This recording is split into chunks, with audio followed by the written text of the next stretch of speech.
inya bersedekah, inya beribadah semata-mata tujuannya adalah supaya dipuji orang, supaya mendapat keuntungan duniawi,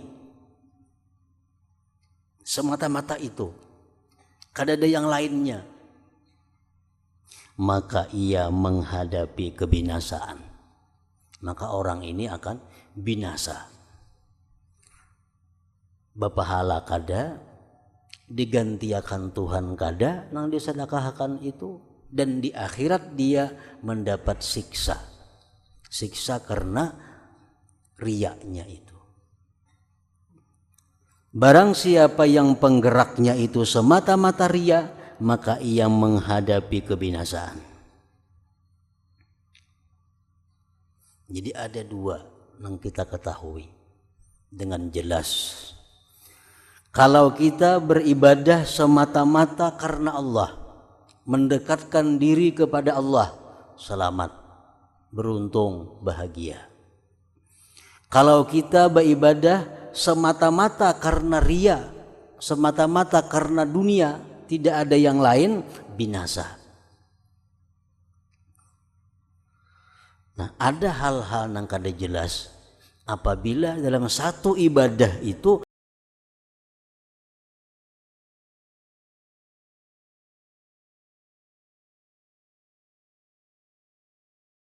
penjelasan tentang hakikat ikhlas. Ketahuilah bahwa setiap sesuatu itu dapat terupa bahwa ia dicampuri oleh yang lain. Setiap sesuatu itu mungkin dicampuri atau bisa dicampuri oleh yang lainnya. Emas bisa dicampuri lawan nang kada emas. Pirak bisa dicampuri lawan nang kada pirak. Banyu yang bersih bisa dicampuri dengan yang lainnya. Pokoknya setiap sesuatu itu mungkin bisa untuk dicampuri oleh yang lain. Apabila ia bersih dari campuran lainnya dan murni daripadanya, maka itu dinamakan yang murni. Emas apabila kada dicampuri oleh sesuatu, maka itu ngarannya emas yang murni. Perak apabila kada dicampuri oleh sesuatu yang lain, maka itu ngarannya adalah perak yang murni. Dan perbuatannya yang bersih dan yang murni dinamakan ikhlas. Jadi ikhlas itu artinya ialah murni.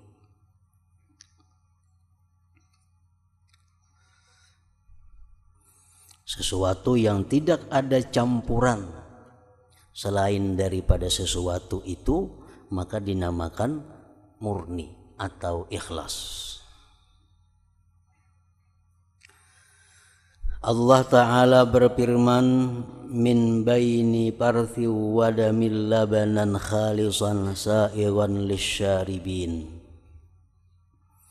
Artinya berupa susu yang murni di antara kotoran dan darah yang mudah ditelan bagi orang-orang yang meminumnya. Nah, susu itu contoh. Susu itu adalah murni daripada darah dan daripada kotoran. Sehingga susu itu nyaman, mudah, bermanfaat diminum.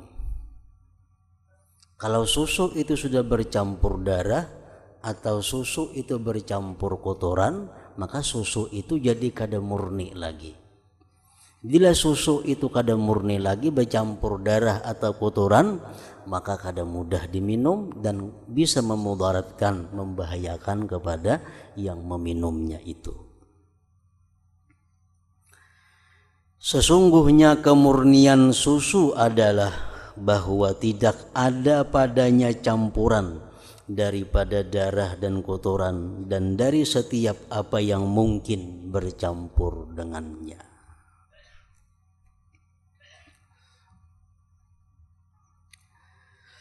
Ikhlas itu berlawanan dengan isyrak, menyekutukan.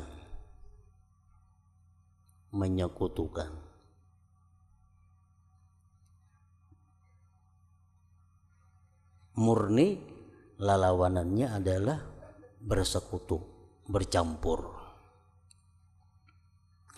Barang siapa tidak ikhlas, maka ia adalah orang yang menyekutukan. Siapa-siapa yang beribadah kada murni, kada ikhlas, berarti dia menyekutukan. Hanya saja syirik itu beberapa tingkat. Syirik beberapa macam jenisnya. Maka ikhlas dalam tauhid, ikhlas dalam hal tauhid itu berlawanan dengan tasyrik, menyekutukan dalam hal ketuhanan. Orang beriman tapi imannya kada ikhlas, nah berarti orang ini musyrik ngarannya dalam ketuhanan. Seseorang masuk Islam atau beragama Islam karena menjunjung perintah Tuhan dan bercampur lagi karena yang lainnya, nah itu ngarannya kada murni, itu menyekutukan. Bila dalam hal ketuhanan menyekutukan itu, maka itu adalah musyrik.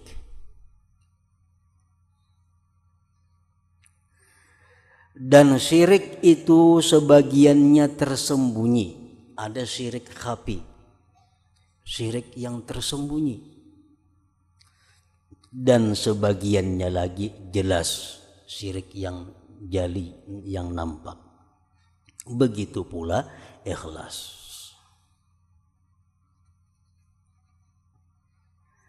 Ikhlas dan lawannya itu sering datang pergi atas hati.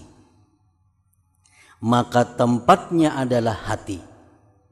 Syirik dan ikhlas itu tempatnya di hati. Kadang-kadang ikhlas datang, syirik datang, pulang pergi antara dua itu.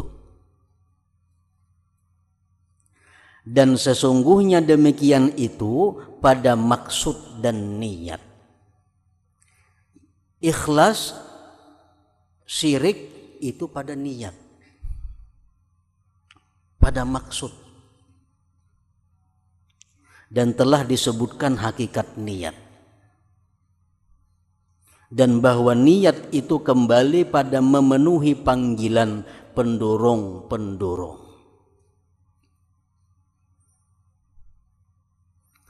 Manakala pendorong itu satu, pendorongnya cuma satu, inya sembahyang. Kenapa maka sembahyang? Karena didorong oleh satu hal. Kenapa inya menuntut ilmu? Karena didorong oleh satu hal. Manakala pendorong itu satu, maka perbuatan yang timbul daripadanya dinamakan ikhlas, dengan dikaitkan kepada apa yang diniati. Jadi kada ada istilahnya selajur atau kebetulan, itu kada ada. Murni semata-mata satu. Aku hendak ke masjid sembahyang berjamaah, itu aja. Tujuanku hanya cuma hendak ke masjid sembahyang berjamaah. Tujuan lain kada ada. Nah itu ngarannya adalah ikhlas. Apabila tujuannya itu bercampur lain-lain, aku ke masjid sembahyang berjamaah sekaligus ini buliknya bertukar. Nah ini sudah bercampur. kada ikhlas lagi ngarannya.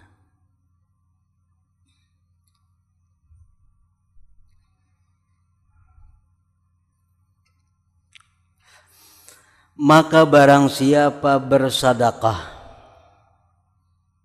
dan maksudnya adalah riya semata-mata, maka ia adalah orang yang ikhlas. Kan ikhlas tadi murni artinya.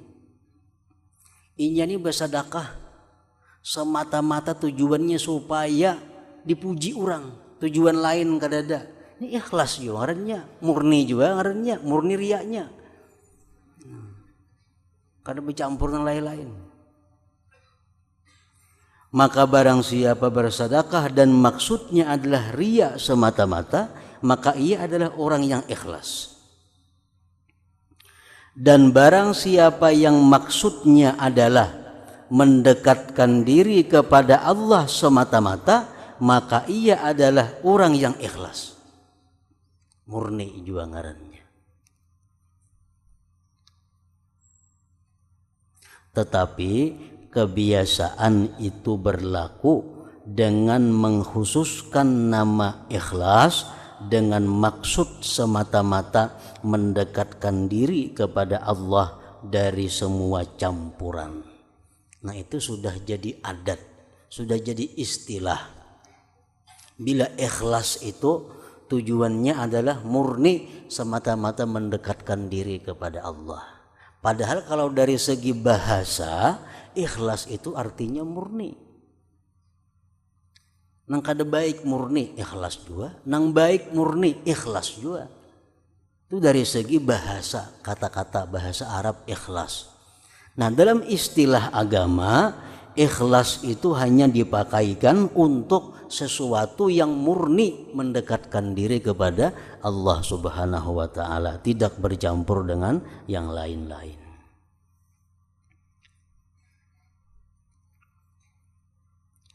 Sebagaimana bandingannya tadi ilhad. Ilhad itu ingkar. Adalah ibarat dari kecenderungan. Ingkar. Ingkar itu bisa dipakaikan dia mengingkari kebenaran. Ingkar. Dia mengingkari kebatilan. Ingkar juga ngarannya.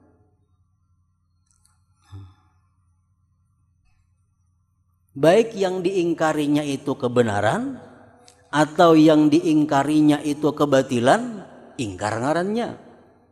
Tetapi itu dikhususkan oleh adat kebiasaan dengan kecenderungan dari kebenaran. Namun adat kebiasaan menggunakan kalimat ingkar itu ingkar kepada kebenaran. Nah, itu adat bana aja yang mengubahnya. Padahal kalau asal kata ingkar itu umum.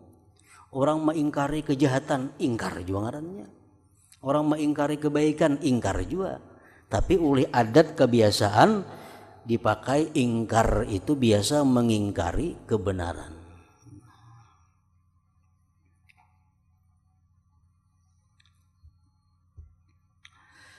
Barang siapa yang penggeraknya itu semata-mata riya,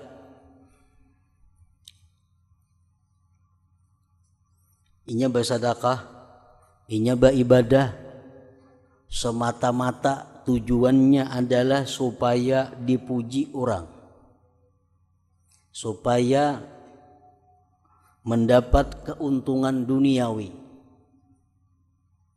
Semata-mata itu, kada ada yang lainnya. Maka ia menghadapi kebinasaan. Maka orang ini akan binasa.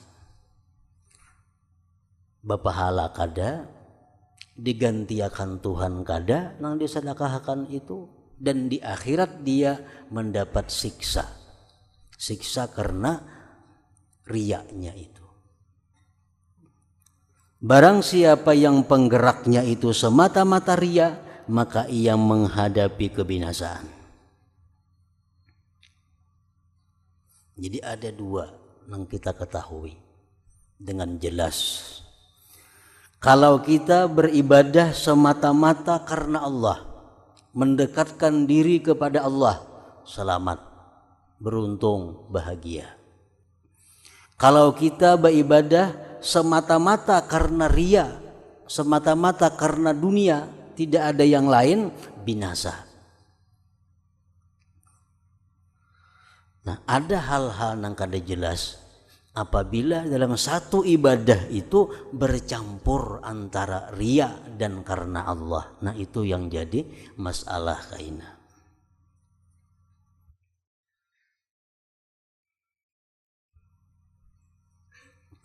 Dan kami tidak berbicara mengenai itu ria tadi karena kami telah menyebutkan apa yang berkaitan dengannya ria pada kitabur ria dari Rub'ul Muhlikat. Dan paling sedikit urusannya ria adalah apa yang disebutkan dalam hadis, yaitu innal mura'iya yud'a yaumal qiyamah bi arba'i asamin. Ya mura'i, ya mukhadi', ya musyriku, ya kafir. Artinya sesungguhnya orang yang ria itu dipanggil pada hari kiamat dengan 4 nama, yaitu wahai orang yang ria, hai orang yang menipu, hai orang yang musyrik, hai orang kafir. Itu sudah cukup untuk menerangkan betapa jeliknya, jahatnya dalam pandangan Allah ria itu.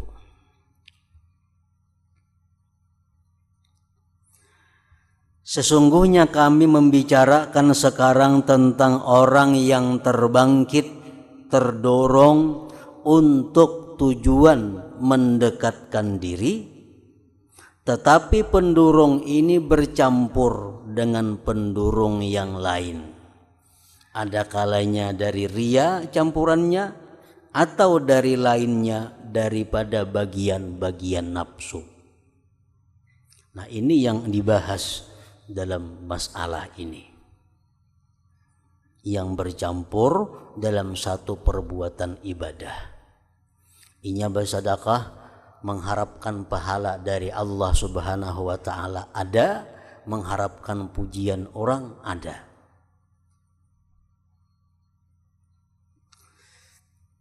Contoh demikian adalah bahwa ia berpuasa agar memperoleh manfaat dengan pantangan yang hasil dengan puasa beserta kasat mendekatkan diri kepada Allah. Bercampur dua.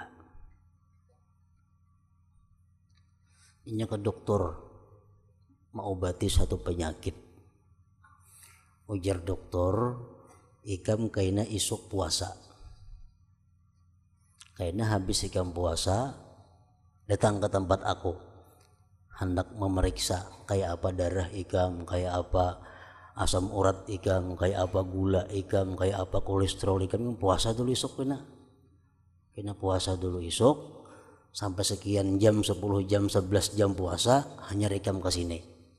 Ujar si dokter lawan pasien tadi. Nah, si pasien ini berpikir, jaka puasa aku salajur, jangan puasa sunat salajur, kan pagun puasa juga. Nah, jadi puasanya itu terdorong satu puasa sunat karena Allah, sekaligus puasa memenuhi saran dokter kayaknya untuk periksa kesehatan. Nah, kayak apa nih itu puasanya? Apakah berpahala atau berdosa atau kada apa-apa? Berdosa kada, berpahala kada. Nah, itu yang jadi masalah.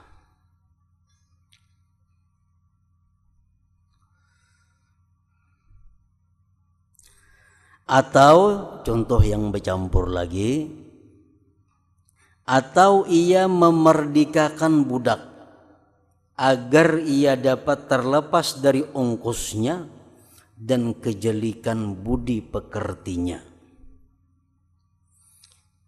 Orang ini berisi budak, berisi hamba sahaya. Kan hamba sahaya ini diberi makannya, ditanggung kehidupannya. Nah, hamba sahaya yang kita miliki ini orangnya budi pekertinya jahat. Orangnya kada kau diurus, kada kau ditata, maka ungkos haran. Ungkos haran diatur kada kawa orangnya. Pikir-pikir jaka dimerdekakan ranai sudah. Nah, apakah memerdekakannya itu berpahala atau kada? Nah, ini yang jadi masalah. Karena bercampur di situ memerdekakan budak perbuatan mulia. Memerdekakan hamba sahaya perbuatan yang sangat didorong oleh agama. Tapi tujuannya memerdekakan budak ini bukan semata-mata itu. Tujuannya memerdekakan budak karena budak ini orangnya punya akhlak kada baik dan punya biaya yang tinggi.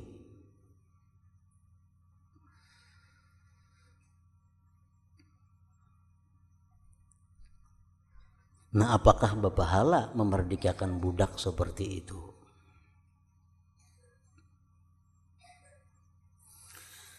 Atau ia menunaikan haji atau umrah sama haji juga agar sihat badannya dengan gerakan bepergian, atau ia terlepas dari kejahatan yang datang kepadanya di negerinya. Aku di kampungnya sakada aman baganana. Banyak yang menagih hutang. Baik umrah karena sebulan 2 bulan itu bisa sembunyi dulu. Nah, umrah ini kayak apa? Berpahala kada? Umrah sesuatu yang mulia, sesuatu yang dianjurkan agama, namun tujuannya itu adalah untuk menghindari, ada yang dihindarinya. Atau agar ia lari dari musuhnya di rumahnya, atau ia merasa bosan dengan istri dan anaknya. Muyak bini kada kau diurus, anak kada kau diatur, baik umrah aku rana. Nah, kayak apa umrahnya itu?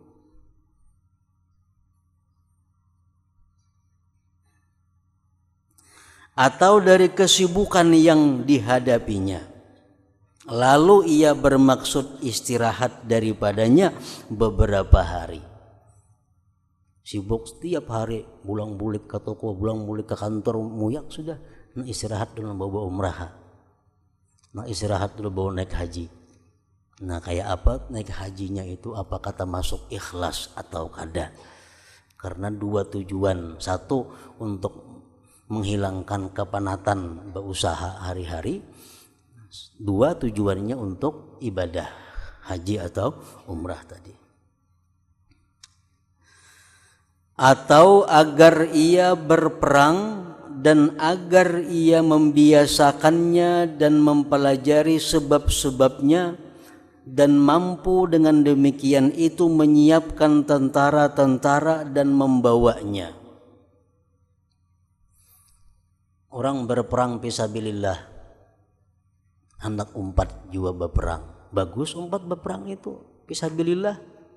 Cuma tujuannya sekaligus menguji ilmu nih, kayak apa ilmuku, kayak apa latihan menimbak yang berapa tahun sekolah tak bukti juga kan di sini. Itu tujuannya sekaligus untuk memanfaatkan ilmu yang ada pada inya, sekaligus untuk ibadah berperang. Atau ia mengerjakan salat di waktu malam dan ia mempunyai maksud menolak kantuk dari dirinya agar ia dapat mengawasi keluarganya atau kendaraannya. Ini orang runda, kunyuk-kunyuk runda, jangan bawa sembahyang pada kunyuk-kunyuk umpamanya. Nah, sembahyang tapi sekaligusnya karena runda itu, karena mengawasi kampungnya, mengawasi tempatnya, jaga malam, bawa sembahyang malam sekaligus.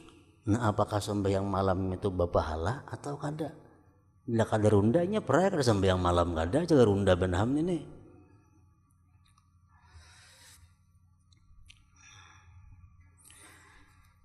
Atau ia mempelajari ilmu agar mudah baginya menarik harta yang mencukupinya. Baik belajar ilmu agama, kayaknya kau mah ajar cukup segan hidup. Nah, tujuan mencari ilmu sekaligus untuk mencari harta. Atau agar ia menjadi orang yang mulia di antara keluarganya. Menuntut ilmu tujuannya itu bercampur lawan karena Allah. Atau agar tanah ladangnya atau hartanya itu terjaga dengan kemuliaan ilmu dari kerakusan orang-orang jahat. Imun aku mengaji, aku alim, orang segan mengganggu harta-hartaku. Nah, jadi mengaji karena. Atau ia menyibukkan diri dengan belajar dan memberi nasihat kepada orang agar ia terlepas dari kesusahan diam atau hilang duka citanya dengan kelezatan pembicaraan. Ini mengajar semata-mata hanya untuk mencari kesibukan. Mengajar ilmu atau belajar ilmu hanya untuk mencari kesibukan. Atau ia menanggung dengan melayani para ulama dan orang-orang sufi agar kehormatannya itu sempurna di sisi mereka dan di sisi manusia. Ini kalau ada ulama-ulama yang datang, habaib-habaib, inya sampai menanggung biaya-biayanya. Tujuannya apa? Karena Allah dan supaya diperhitungkan orang. Melayani tuan guru, melayani orang-orang sufi. Jadi tujuannya supaya dihormati orang sekaligus juga untuk ibadah. Atau memperoleh dengannya keramah tamahan di dunia. Atau ia menulis mushaf Al-Quran agar ia dapat membaguskan dengan kerajinan menulis akan tulisannya. Orang belajar khat, belajar menulis huruf Arab. Untung sudah belajar. Coba ya nulis Quran kayak apa sahatam Quran tulis baik kada tulisanku. Nah, bapahala kada menulisnya itu karena untuk melatih ilmu tadi. Atau ia menunaikan ibadah haji dengan berjalan agar ia dapat meringankan dari dirinya ongkos sewa kendaraan. Kan paling abdal naik haji itu berjalan kaki. Itu paling abdal sudah. Berjalan kaki. Karena berapa langkah kita menuju tempat suci, berapa langkah itu diperhitungkan sebagai ibadah. Tapi orangnya kikir, ini keluar ongkos. Mun aku bermuter berapa ongkos aku berjalan harana sekaligus memilih yang abdal. Nah, apakah bujur atau kada macam itu? Atau ia berwudu agar ia menjadi bersih dan dingin. Masa humap awak bau-bau wudu nah. Tujuan apa? Sambil berdingin-dingin. Atau ia mandi agar ia harum baunya. Mandi Jumat sunat. Karena disuruh agama mandi Jumat sekaligus supaya awakku bau harum. Nah, dua bercampur ke itu. Atau ia meriwayatkan hadis agar ia dikenal dengan ketinggian isnad sanadnya. Atau ia i'tikaf di masjid agar ringan siwa rumah. Orang-orang ziarah nang ka Jawa, urang di mana di masjid i'tikaf supaya inting ada bayar hotel tujuannya. Nah, apakah i'tikaf itu berpahala atau kada? Mairit biaya nih tujuannya. Atau ia i'tikaf di masjid agar ringan siwa rumah. Atau ia berpuasa agar ia dapat meringankan dari dirinya pulang pergi di dalam memasak makanan, atau agar ia dapat memusatkan diri dengan kesibukan-kesibukannya lalu ia tidak disibukkan oleh makan.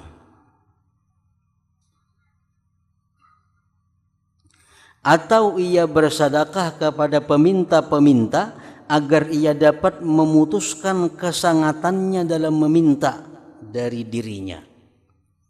Orang ini mucil minta, Nah beri nah muyak ampihnya minta-minta. Nah kayak itu. Jadi memberi itu tujuannya supaya jangan minta-minta lagi. Karena seorang sudah bosan, sudah muyak melayaninya. Beri rana. Nah apakah itu termasuk berpahala jadinya sedekah itu atau kada? Karena tujuannya bercampur antara ibadah bersedekah itu dengan supaya hilang bosan melayani orang yang minta-minta itu. Atau ia menjenguk orang sakit agar ia dikunjungi apabila ia sakit. Menghilangi orang garing. Nyaman kalian bila aku garing dihilanginya juga. Manulaki saruan. Nyaman kalian saruanku ditulakinya juga. Nah tujuan macam itu. Campurannya kayak itu. Campurannya ada kayak itu. Atau ia menghadiri jenazah agar dihadiri jenazah keluarganya. Aku kada turun ke orang mati nih kini berusia seorang mati pula kada turuni orang juga kayak apa. Nah mencampur kayak itu. Atau ia berbuat sesuatu dari demikian agar ia dikenal dengan kebaikan. Di mana ada orang mati datangi, di mana ada orang garing ilangi, supaya orang tahu pada aku ini ketujuh berbuat baik. Nah disebut dengannya dan dipandang kepadanya dengan pandangan kesalihan dan kewibawaan. Manakala pendorongnya adalah mendekatkan diri kepada Allah, tetapi ditambahkan kepadanya geritik hati dari semua geritik hati ini, sehingga amal itu lebih ringan atasnya dengan sebab perkara ini. Padahal ibadahnya itu adalah murni karena Allah. Tapi ditambah ada tujuan-tujuan dunia tadi. Kalau jadi inting ini beribadah, jadi nyaman jadinya. Jadi ngarannya campuran itu mempengaruhi terhadap kenyamanannya beribadah. Amunnya bersedekah karena Allah semata berat. Tapi kalau aku bersedekah karena Allah sekaligus ada sedikit supaya aku dianggap orang pemurah, jadi mudah bersedekah, jadi ringan hati. Nah, jadi campurannya itu bisa meringankan beban ibadah.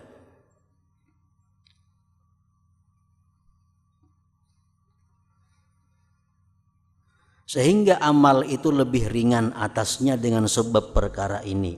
Maka amalnya keluar dari batas ikhlas. Keluar dari batas ikhlas. Sejauh mana campuran itu mencampuri niat kita.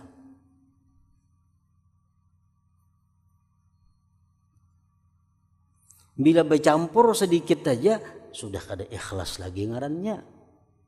Namun apakah masih bisa Allah menerima nang kada ikhlas itu? Nah ini tergantung kena banyak mana campurannya itu dan macam apa bentuk campuran itu. Orang hendak naik haji umpamanya, hendak naik haji, tapi tujuannya ini memang ibadah, tapi sekaligus menghindari kebosanan dalam rumah, muyak dalam rumah sudah, baik bawa naik haji ya. Nah bercampur ngarannya. Lalu si bosan ini campurannya sampai di mana? Kalau hanya sekedar untuk meringankan ibadah itu masih bisa diharapkan, masih bisa berharap kepada Allah. Tapi kalau bosannya ini merupakan pendurung nang menggerakkan inya berangkat haji, nah itu nang berat. Inya ini tahu ya betul naik haji itu baik, cuma di rumah asa rame aja lagi, kada usah naik haji. Nah, berarti karena Allah kada cukup untuk naik haji itu menggerakkan inya. Tapi karena ibadah sekaligus juga karena inya muyak di rumah lalu berangkat. Nah jadi pendurungnya bergampir dua sehingga terjadilah ibadah. Nah ini nang berbahaya.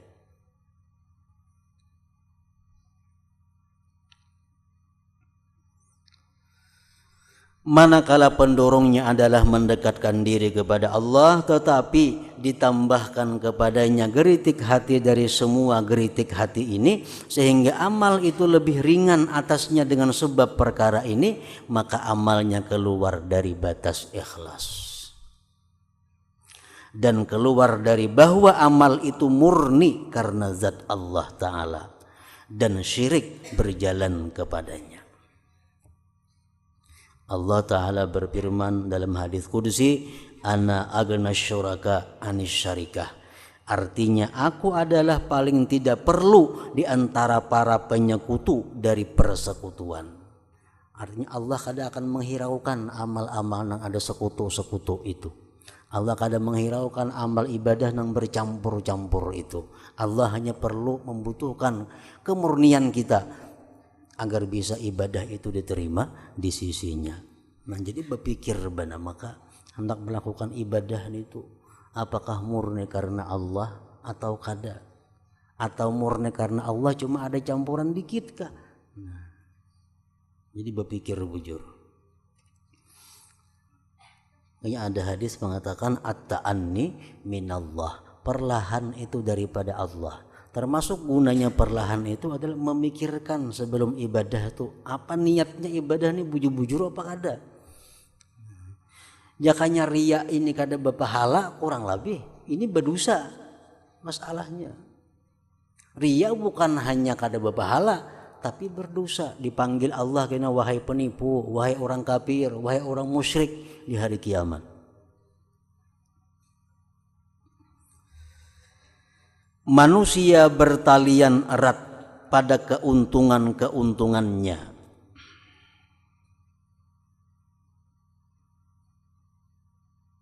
Lagi tenggelam dalam nafsu syahwatnya. Sedikit sekali suatu perbuatan dari perbuatan-perbuatannya dan suatu ibadah dari ibadah-ibadahnya itu dapat terlepas dari keuntungan-keuntungan dan maksud-maksud yang segera dari jenis-jenis ini. Sedikit sekali orang itu beribadah nang bujur-bujur murni karena Allah, pasti ada campurannya. Maka karena itulah dikatakan barang siapa selamat baginya dari umurnya sekejap mata yang ikhlas karena Allah, maka ia selamat. Orang tuh beribadah umpamanya sepanjang umur hidupnya beribadah, ada sebuting ibadah aja yang dia pernah ikhlas sudah selamat. Berapa ribu kali, berapa ratus kali kita melakukan ibadah sepanjang hidup, sekali aja ada ikhlas selamat. Kenapa dikatakan demikian? Demikian itu karena kemuliaan ikhlas dan sulitnya membersihkan hati dari campuran-campuran ini tadi. Bahkan yang ikhlas adalah yang tidak ada pendurung atasnya kecuali mencari kedekatan dengan Allah Ta'ala.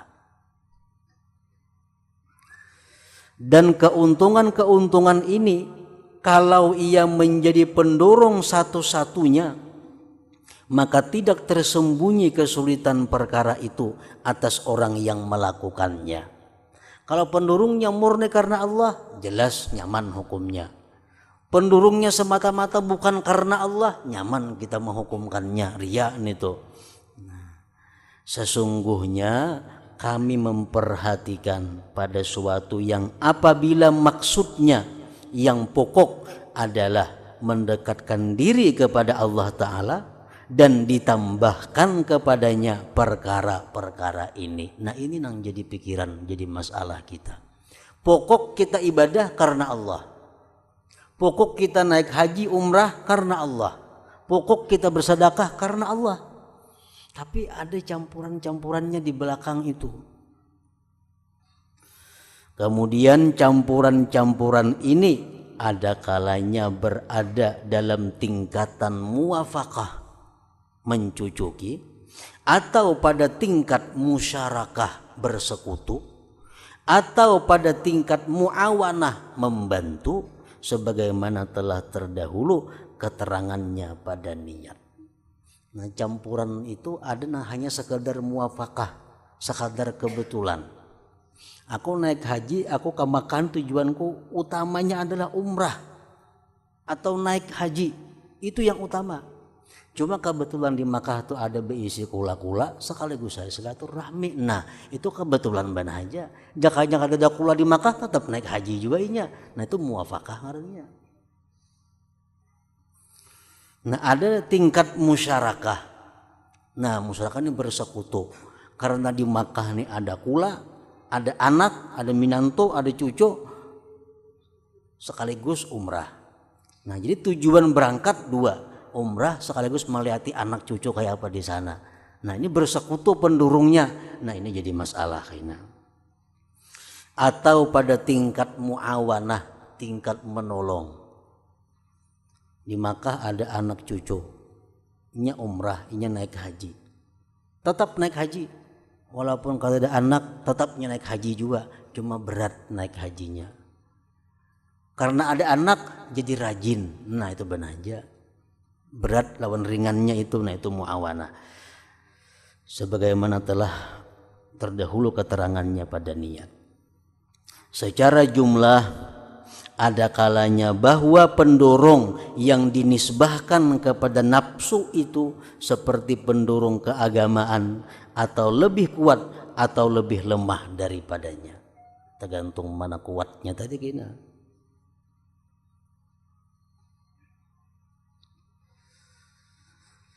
Sedikitnya dan banyaknya campuran-campuran tadi sehingga padanya semata-mata pendorong keagamaan atau lebih kuat atau lebih lemah daripadanya. Mana nang kuat, pendorong ibadahkah atau pendorong mengilangi itukah sekaligus tadi. Dan bagi masing-masing ada hukum yang lain sebagaimana kami akan menyebutkannya. Nah, kayak apa kayak itu? Kalau kita beribadah itu karena Allah tapi salah jur di situ pas adan itu nah. Jakanya inya kadada tetap aja juga menggawe ibadah. Nah, semacam itu muafakah ngarannya. Ada yang bersekutu 50% lalu terangkat. Nah, ada yang hanya sekedar marajini lawan memberati. Karena ada inya lalu jadi rajin. Inya kadada jadi rasa lapah tapi tetap beribadah. Nah, 3 macam itu sebagaimana kami akan menyebutkannya atau menjelaskannya.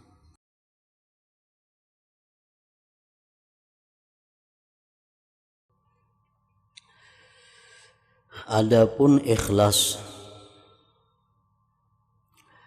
adalah memurnikan amal dari campuran-campuran ini semuanya. Sedikitnya itu campuran dan banyaknya. Pokoknya ikhlas itu tidak ada sedikit jua pun yang mencampurinya. Itu dikatakan ikhlas sesuai dengan artinya adalah murni.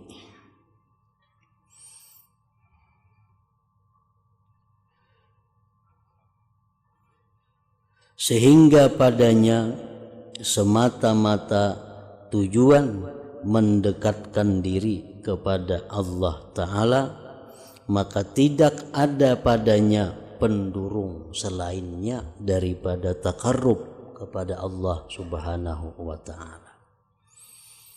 Nah, jadi sedikit jua pun kadada yang menyekutui, mensyarikati akan niatnya untuk beribadah itu selain hanya karena mendekatkan diri kepada Allah. Nah, itu disebut ikhlas.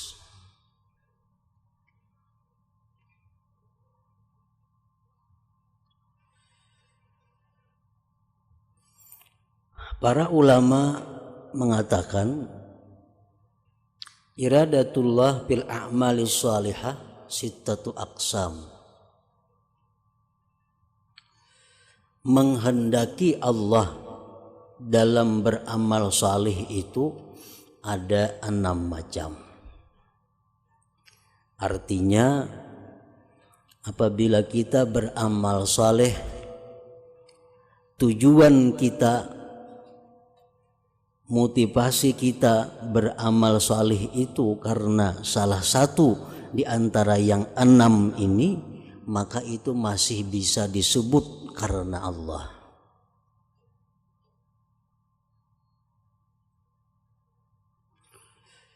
Walaupun yang 6 ini berbeda-beda tingkatan dan martabatnya, tetapi ke-6-6-nya ini masih bisa disebut karena Allah. Ahaduha, yang pertama, ayya'mala khawfan min iqabih, bahwa dia beramal saleh, beramal ibadah semata-mata karena takut terhadap siksa Allah. Ini takutan disiksa Allah itu, takutan disiksa dalam kubur, takutan masuk neraka, takutan disiksa, sehingga inya terdorong untuk beramal saleh. Nah, ini bisa masih digolongkan karena Allah ngarannya. Sembahyang, kenapa sembahyang? Aku pun gak ada sembahyang takutan mati ke neraka. Nah, ini masih bisa dikatakan karena Allah ngarannya. Kenapa puasa? Kada puasa aku takutan dalam kubur, kena dihimpit kubur. Nah, ini masih karena Allah.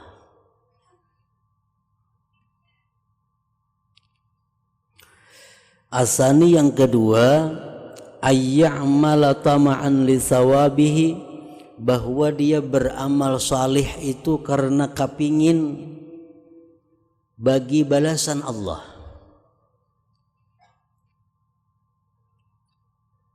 Kenapa inya sembahyang? Supaya masuk surga.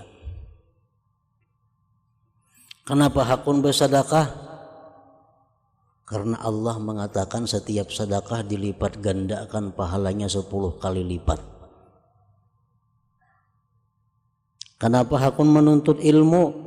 Karena Allah mengatakan atau hadis mengatakan bahwasanya orang menuntut ilmu itu diridai Allah. Nah, jadi inya motivasi beribadah itu, dorongan beribadah itu semata-mata hanya meunting menuju balasan dari Allah. Aku sembahyang tahajud di malam hari supaya aku dicintai Allah. Aku sembahyang tahajud di malam hari supaya aku jadi manusia yang diridai Allah. Nah, ini termasuk beribadah karena Allah ngarannya. Termasuk yang dibenarkan.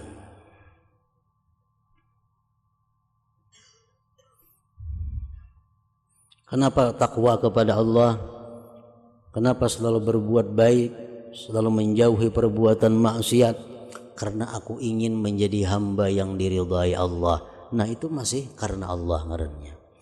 Jadi apabila kita berbuat amal ibadah karena didorong oleh ingin balasan dari Allah, itu masih dinamakan karena Allah.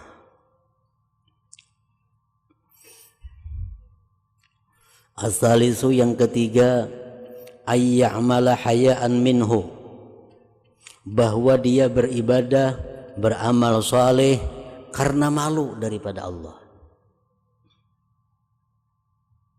Karena malu daripada Allah. Mun aku kada sembahyang, aku supan lawan Tuhan. Aku diberinya kesehatan, diberinya kekayaan, diberinya kemampuan, diberinya perlindungan, diberinya keselamatan. Kada beribadah lah aku, supan aku lawan Tuhan. Nah, lalu terdorong karena malunya itu, lalu inya beribadah. Malu kepada Allah. Nah, ini termasuk juga karena Allah ngarannya. Itu bisa kita terjadi.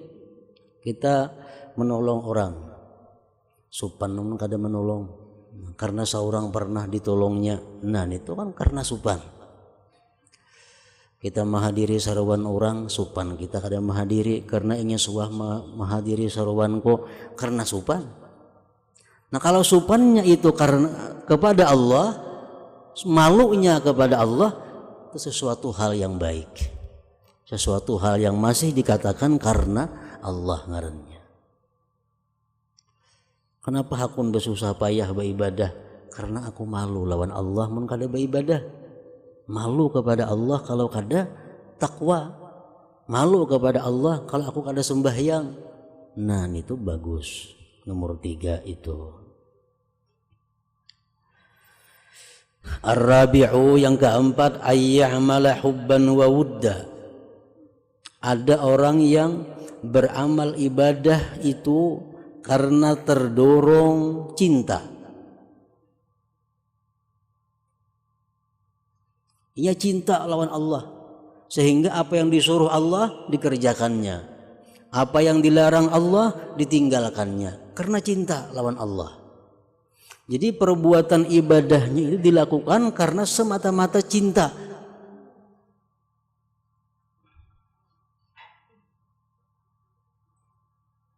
Nah ini pun termasuk yang karena Allah juga ngarannya.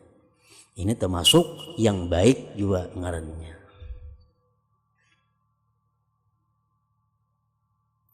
Al-khamis yang kelima, may ya'malu taqarruban ilaih. Orang yang beramal ibadah didorong, dimotivasi oleh keinginan dekat kepada Allah. Aku hendak tahajud supaya aku bisa dekat dengan Allah. Aku hendak membaca Quran seminggu 1 khatam supaya aku bisa dekat dengan Allah. Dorongan dekat kepada Allah itu menimbulkan dia beribadah. Nah ini sesuatu hal yang sangat baik. Masih dikatakan karena Allah juga itu ngarannya. Yang keenam, yang menurut ulama ini yang paling tinggi kedudukannya, ayya'mala ta'ziman wa ijlalan lah, imtisalan li amrih. Bahwa dia beribadah kepada Allah semata-mata untuk mengagungkan Allah, menjunjung perintah Allah. Karena ini Allah yang menyuruh, yang maha besar menyuruh aku, yang maha agung menyuruh aku demikian, lalu aku laksanakan karena mengagungkannya. Nah ini sudah jelas termasuk dalam yang karena Allah tadi.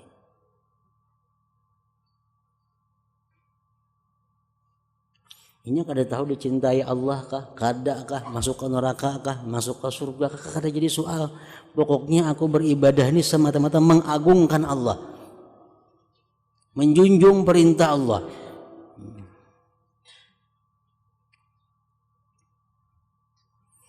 Nah 6 macam itu. Ada lagi sebagian ulama yang menambah yang ke-7, yang termasuk dikatakan baik karena Allah juga, apabila dia beribadah atau beramal saleh terdorong oleh campuran antara yang 6 tadi. Bercampurnya nih, hendak ke surga ada juga, takutan ke neraka ada juga, cinta kepada Allah ada juga, malu ada juga, hendak dekat lawan Allah ada juga. Dari sekian banyak dorongan itu lalu ini beribadah. Nah itu bagus juga.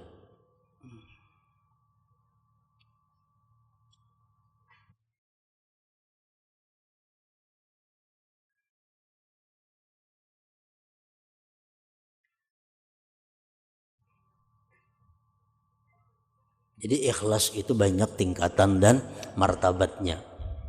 Yang penting di dalam tujuan beribadah itu, di dalam niat beribadah itu, kadada termasuk hal-hal yang ingin menarik keuntungan-keuntungan yang sifatnya pribadi atau duniawi.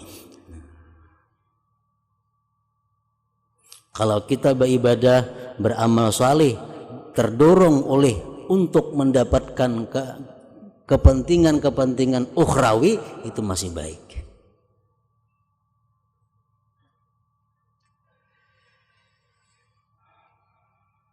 Nah, adapun ikhlas adalah memurnikan amal dari campuran-campuran ini semuanya, sedikitnya dan banyaknya, sehingga padanya semata-mata tujuan mendekatkan diri kepada Allah Ta'ala, maka tidak ada padanya pendorong selainnya.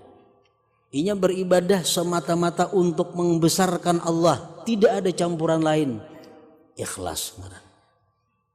Inya beribadah semata-mata hanya untuk mendekatkan diri kepada Allah, kalau ada campuran lain yang sifatnya adalah kepentingan-kepentingan dunia, maka itu adalah ikhlas ngarannya. Nah, ini tidak dapat tergambar kecuali dengan orang-orang yang mencintai Allah, mengikuti Allah, serta tenggelam cita-citanya dengan akhirat. Orang nang kawa beribadah itu semata-mata tujuannya beribadah untuk mendekatkan diri kepada Allah, itu hanya bisa dilakukan oleh orang-orang yang sudah mencintai Allah, yang tenggelam cita-citanya dengan akhirat. Artinya orang ini sudah kada memikirkan lagi kepentingan-kepentingan duniawi. Nah, hanyar inya bisa kawa beribadah itu dengan tujuan mendekatkan diri kepada Allah, sehingga tidak tersisa tempat di hatinya bagi mencintai dunia. Kalau dalam hati kita masih ada mencintai hal-hal yang sifatnya duniawi, maka beribadah karena mendekatkan diri kepada Allah itu sulit didapat. Sulit didapat.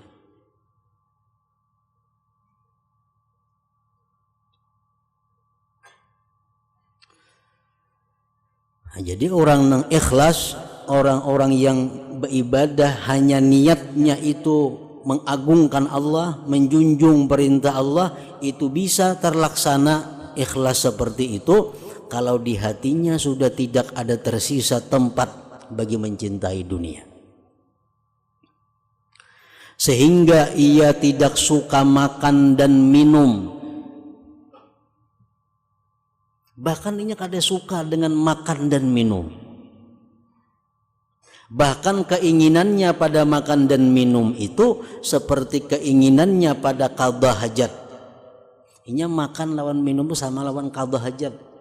Bila sudah kada tahan lagi ma'arid hanyar. Dari segi bahwa itu dalam keperluan tabiat yang mendesak. Kan qadha hajat itu tabiat yang mendesak. Nah, inya menempatkan makan minum itu seperti qadha hajat. Nah, orang-orang yang seperti itulah yang hanya bisa terus-menerus beribadah ikhlas, takarrub kepada Allah, mendekatkan diri kepada Allah. Maka ia tidak menginginkan makanan karena ia makanan, tetapi karena makanan itu memberi kekuatan kepadanya atas ibadah kepada Allah. Inya kepingin makan itu bukan karena makanannya,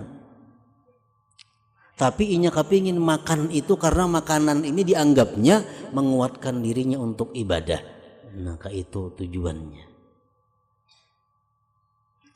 Dan ia berangan-angan bahwa jikalau ia mencukupi kejelikan lapar sehingga ia tidak memerlukan makan, niscaya inya kada makan. Omongnya tuh kawan bisa kada bawa makanan, itunya kada makan. Nah, maka tidak tersisa dalam hatinya bahagian dari kelebihan yang melebihi atas keperluan dan kadar darurat itu dicari olehnya. Karena itu adalah keperluan agamanya, maka ia tidak mempunyai cita-cita kecuali Allah Subhanahu wa ta'ala. Nah, orang-orang seperti itu nang nyaman beribadah ikhlas. Orang-orang seperti itu nang kau beribadah itu tujuannya selalu ingin dekat dengan Allah. Orang seperti ini jikalau ia makan atau minum atau qadha hajat, niscaya ia ikhlas amalnya, serta benar niatnya dalam semua gerakan dan diamnya. Maka jikalau ia tidur umpamanya, sehingga ia dapat mengistirahatkan dirinya agar ia menjadikan kuat beribadah setelah itu. Nah, orang ini makan karena Allah, minum karena Allah, guring karena Allah. Kenapa? Karena semuaan itu makan, minum, guring adalah tujuannya untuk menguatkan inya, melapangkan inya, menyamankan inya untuk ibadah kepada Allah. Maka tidurnya adalah ibadah dan ia mempunyai derajat orang-orang yang ikhlas padanya. Dan barang siapa tidak demikian, maka pintu ikhlas itu tertutup atasnya kecuali jarang sekali. Kalau orang yang tujuannya makan hanya untuk menunaikan hawa nafsunya, kalau orang hanya guring menunaikan hawa nafsunya, minum hanya untuk menunaikan hawa nafsunya, nah orang seperti itu sulit untuk mencapai ikhlas. Kalau ada ikhlas juga baginya jarang sekali.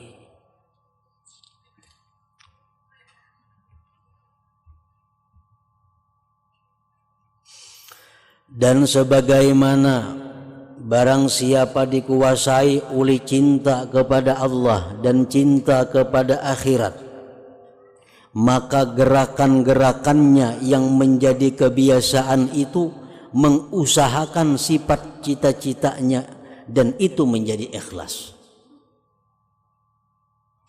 Kalau orang sudah dikuasai oleh cinta kepada Allah, pasti gerakan-gerakannya itu adalah karena Allah. Kalau orang yang dikuasai oleh cinta kepada akhirat, pasti gerakan-gerakannya itu adalah bersesuaian dengan akhirat.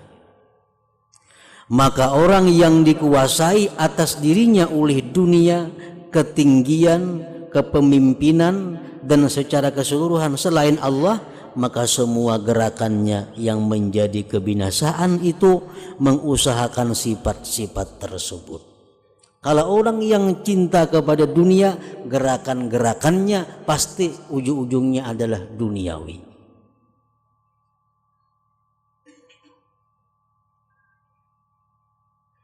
Termasuk amal ibadahnya. Maka tidak selamat baginya semua ibadahnya. Orang yang hatinya dikuasai oleh cinta kepada dunia, pasti gerak-geriknya adalah untuk menyenangkan dunianya. Sehingga ibadahnya pun tujuannya adalah dunia. Baik puasa, salat, dan lain-lain, kecuali jarang sekali amun kawa ikhlas itu.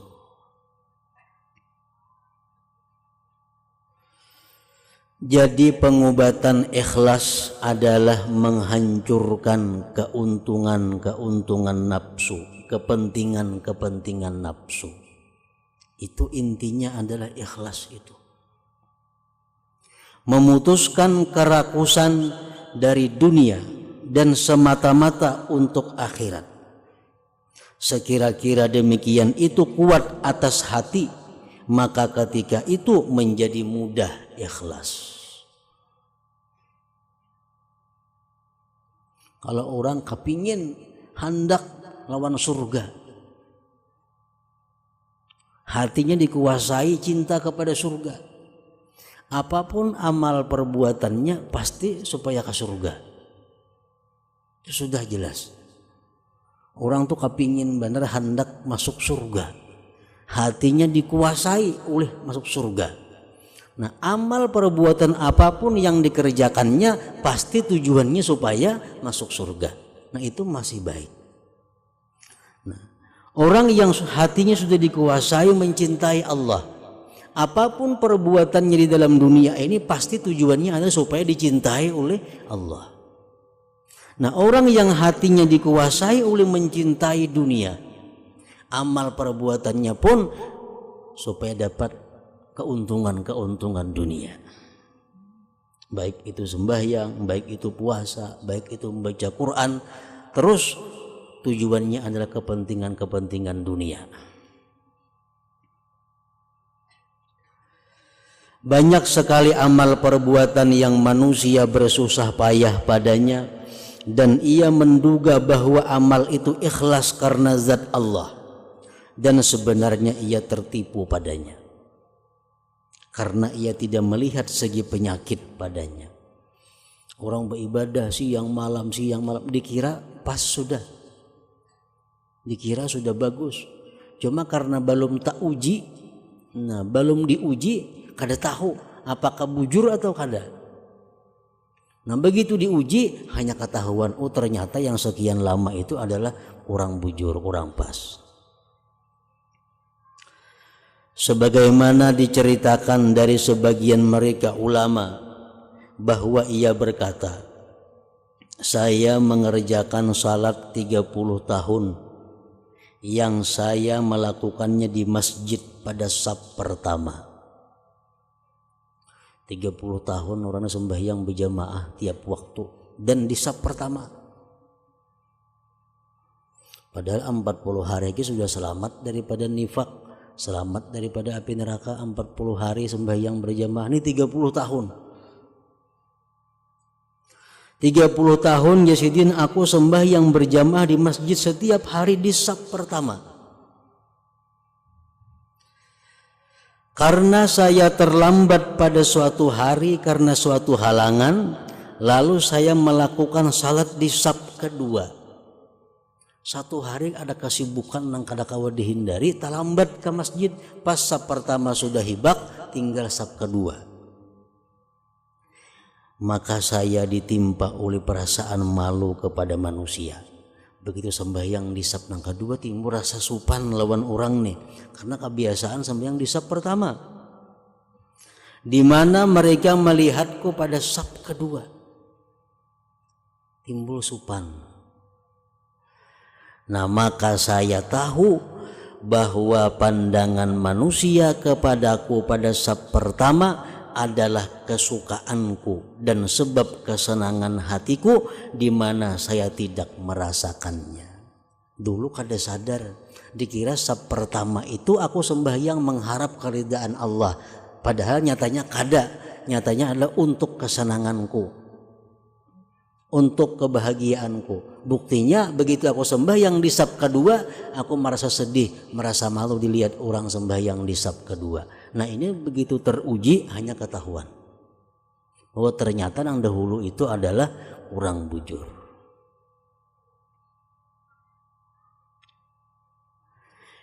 Ini adalah yang halus lagi tersembunyi.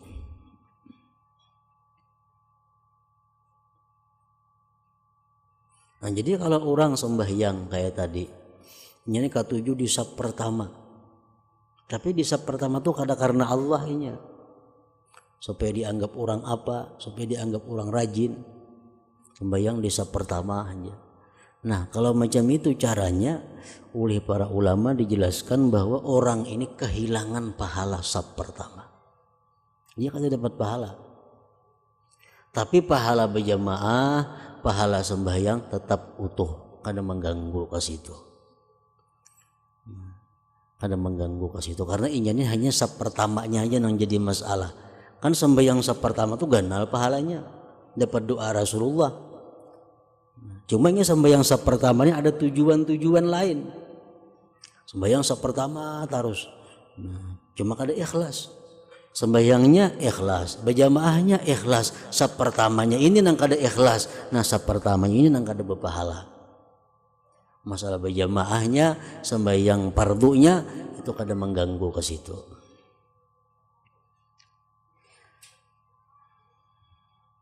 Ini adalah yang halus lagi tersembunyi. Sedikit sekali amal perbuatan selamat dari hal-hal seperti itu. Dan sedikit orang yang memperhatikannya kecuali orang yang diberi taufik oleh Allah Subhanahu wa ta'ala. Orang-orang yang lalai daripadanya kelak melihat amal kebaikan mereka semua di akhirat kejelikan. Orang yang kada teliti beribadah, kada teliti beramal salih, kada memikirkan niatnya ikhlas atau kada sebelum beramal salih. Ini kayaknya di akhirat menyangka itu kebaikan padahal kejelikan. Di dunia ada sumbangan menyumbang, ada ini perbuat baik gawi perbuatan baik, ada ini, tapi kadang memikirkan sebelumnya niatnya nang apa, ikhlas apa kada. Nah begitu terlaksana kita anggap itu perbuatan baik kita, karena bersedekah, memberi orang makan, karena itu kita anggap itu amal kebaikan.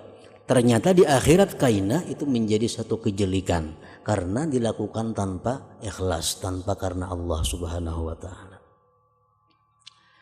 Mereka adalah yang dimaksud dengan firman Allah taala, wa badalahum minallah ma lam yakunu yahtasibun wa badalahum sayyi'atu ma kasabu.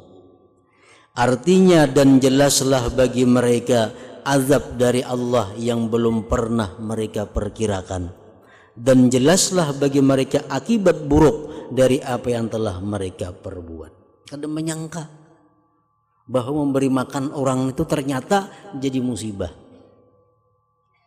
Menyumbang ini ternyata akibatnya jadi azab.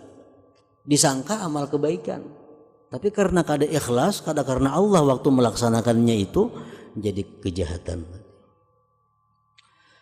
Dan dengan firman Allah Ta'ala, qul hal nunabbi'ukum bil akhsarina a'mala alladzina dhalla sa'yuhum bil hayatid dunya wa hum yahsabun annahum yuhsinuna sun'a.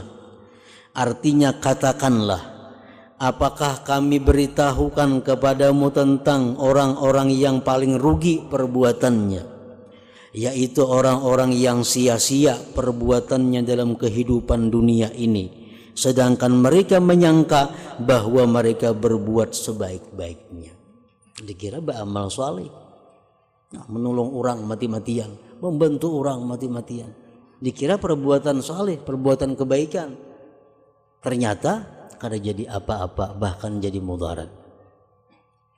Nah, jadi artinya di dalam setiap kita beribadah, dalam setiap kita beramal saleh, maka diperlukan di situ perhatian kepada niat yang baik dahulu sebelum kita memulai pekerjaan itu. Dalam hati kita ada geritik hendak mengaji Quran. Nah, takuni hati, takuni dulu hati kita, kenapa garang maka hendak mengaji Quran itu, apa garang tujuannya.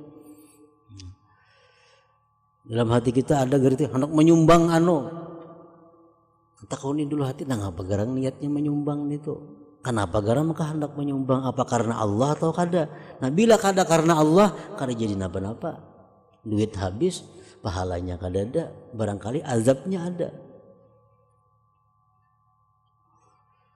Nah makanya at-ta'anni minallah wal ajalah minasyaitan, perlahan itu dari Allah, kata Rasulullah. Perlahan, sebelum beramal saleh, perlahan, jangan terburu-buru. Pikirkan niatnya ini nang apa, menggawi ini tujuannya apa.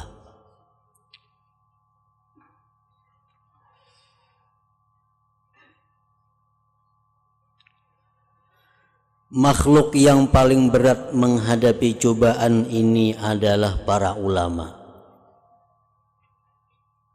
Sesungguhnya pendorong bagi kebanyakan orang atas menyebarkan ilmu adalah kelezatan menguasai, gembira dengan diikuti oleh orang, dan mencari kesenangan dengan pujian dan sanjungan.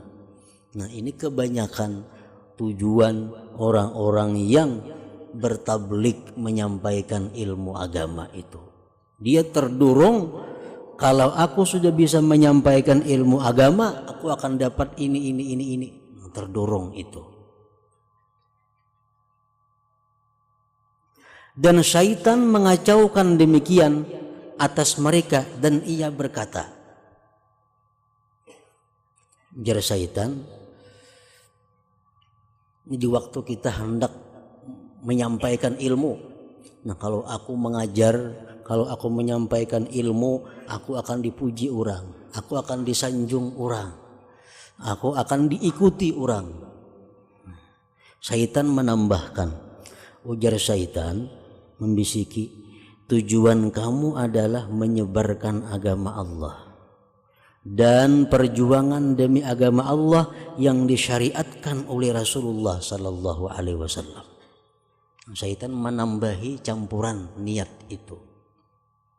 Padahal pun syaitan ini baik pinanya. Tapi kayaknya ketahuan bujur kadanya apakah itu dari syaitan atau kada, begitu kita mendapati ujian. Dan kamu lihat seorang penasihat, ia menyebut nikmat atas Allah Ta'ala dengan menasihati para makhluk dan pemberian nasihatnya kepada para penguasa, dan ia merasa gembira dengan penerimaan manusia akan perkataannya dan menghadapnya mereka kepadanya, dan ia mengaku bahwa ia merasa bahagia dengan apa yang dimudahkan baginya dari membela agama. Nah, ini kadang-kadang timbul perasaan di dalam hati orang yang berdakwah itu. Sekilas model kayak orang bersyukur. Aku bersyukur kepada Allah dapat nikmat ilmu, di mana orang-orang bisa menerima apa yang aku sampaikan. Aku syukur kepada Allah bahwa orang-orang bisa mengamalkan amal kebaikan karena apa yang kusampaikan. Syukur kepada Allah, syukur macam nikmat disambati. Nah, kayaknya ada ujiannya.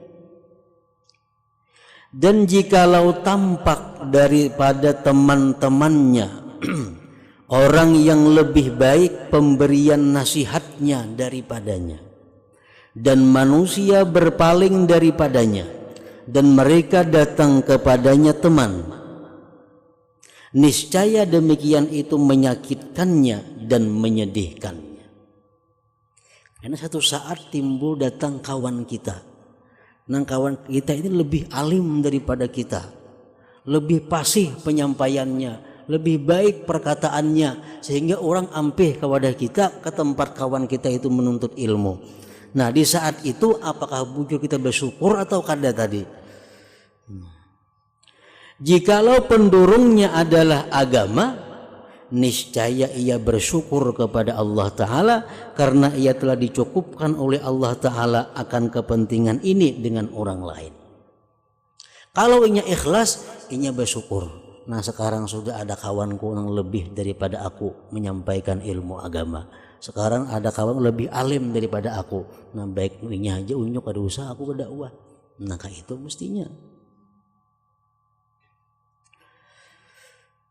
Nah, kemudian syaitan beserta demikian tidak membiarkannya, dan ia berkata, ini kita sedih karena kita kada ikhlas melihat ada kawan kita lebih alim, lebih baik penyampaiannya, lebih baik dakwahnya, otomatis orang banyak menuntut ilmu kepada kawan kita. Sedih kita ditinggalkan orang, sedih kita. Nah, syaitan membisiki kita. Ujar syaitan, sesungguhnya kesedihanmu itu karena terputusnya pahala darimu. Ikam pantas saja bersedih ke syaitan karena ikam kada berpahala lagi, bang, kada kau mengajar lagi. Bukan karena berpalingnya muka manusia darimu kepada selainmu. Karena jikalau ia mengambil nasihat dengan sebab perkataanmu, niscaya kamulah yang diberi pahala. Dan kesediaanmu dan kesedihanmu karena hilangnya pahala adalah terpuji, ujar syaitan. Ya, syaitan ikam tuh baik sedih karena orang ampih mengaji lawan ikam mesti sedih karena ikam kada kau lagi dapat pahala di situ. Ikam kada kau lagi berdakwah karena orang kada mengaji lagi lawan ikam. Jadi ikam sedih itu terpuji, ujar syaitan. Nah, kelihatannya bujur ampun syaitan itu. Dan orang yang miskin, orang nang kasihan, artinya tidak tahu bahwa tunduknya kepada kebenaran dan penyerahannya akan sesuatu perkara kepada orang lain yang lebih utama, lebih besar pahalanya dan lebih bermanfaat kepadanya di akhirat daripada bersendirinya dia. Padahal jakanya inya tahu bahwa inya ampih mengajar itu karena ada yang lebih hebat daripadanya, yang lebih alim daripadanya, ia serahkan ilmu kepadanya, itu lebih ganal pahalanya daripada inya mengajar tetap sendirian. Mudah-mudahan saya tahu, ujar Imam Ghazali, Jikalau Umar radhiyallahu anhu merasa sedih dengan bersedianya Abu Bakar radhiyallahu anhu menjadi khalifah, apakah kesedihannya terpuji atau tercela? Umar ini orang hebat, Umar bin Khattab. Abu Bakar orang hebat juga radhiyallahu anhuma. Nah, kemudian Abu Bakar yang dapat suara banyak untuk menjadi khalifah. Umar sedih pada waktu itu, kalah nih pemilihan khalifah di zaman sahabat Rasulullah wafat. Siapa yang mengganti Rasulullah? Orang-orang banyak memilih Abu Bakar Siddiq. Umar banyak, cuma masih kalah. Nah, Umar ini kalah, sedih atau kada Umar? Kalaunya Umar sedih, tercela atau terpuji? Dan orang yang mempunyai agama tidak ragu bahwa jikalau yang demikian terjadi, niscaya itu tercela. Andai kata Umar ini sedih karena Abu Bakar jadi khalifah, jelas sudah Umar tercela.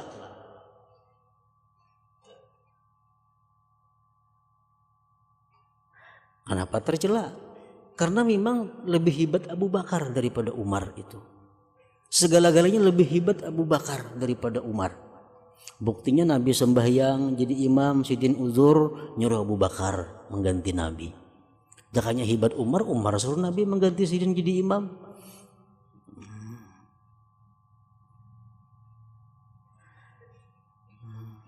Jakanya Umar sedih waktu Umar kalah itu tercela.